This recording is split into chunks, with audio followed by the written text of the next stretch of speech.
இந்த big pass வந்து நிறைய பேர் வந்து பிக் பாஸை பார்த்து பார்த்து நிறைய விமர்சனம்லாம் கொடுக்குறாங்க. எதுக்கு இந்த கலையரசன், இந்த திவாகர் இவங்கெல்லாம் எதுக்கு வந்து போயிட்டுருக்காங்க, என்ன ஏதுன்னு தெரியல அப்படின்னு சொல்லிட்டு எல்லாரும் இந்த சோசியல் மீடியாவில் இருக்கிற இந்த நடிகைங்க, சீரியல் நடிகைங்க எல்லாருமே விமர்சனம் கொடுக்குறாங்க.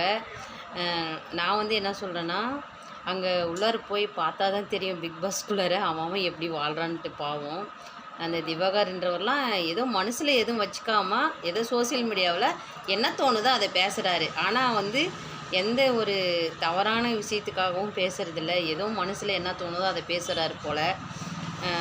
பாவம். ஆனால் பார்த்தா விமர்சனங்கள் வந்து அதிகமாக அவருக்கு தான் வருது இப்படி அப்படின்னு சொல்லிட்டு. ஆனால் எனக்கு தெரிஞ்ச அந்த ஆள் வந்து எதுவும் குரோதம் இல்லாத ஏதோ ஒன்று அப்படி இருக்கார், அவ்வளோதான். ஏதோ பிக் பாஸ் போயிட்டுருக்கு. எனக்கு தெரிஞ்சு இவங்கெல்லாம் வந்து ஏன் சோசியல் மீடியாவில் இருக்கிறவங்களாம் கெட்டவங்களாம் நல்லவங்களாம் ஆகக்கூடாதா? அங்கே போனால் தான் ஒவ்வொரு விஷயமும் கஷ்டம் நஷ்டம் என்னான்னு தெரியும். அதனால் யாரையும் பாவம் விமர்சனம் பண்ணாதீங்க. ஏதோ அவங்க விஜய் டிவி வந்து கெட்டவனுக்கும் ஒரு வாழ்க்கை கொடுக்கலான்னு நினச்சி கூட அது பண்ணியிருப்பாங்க.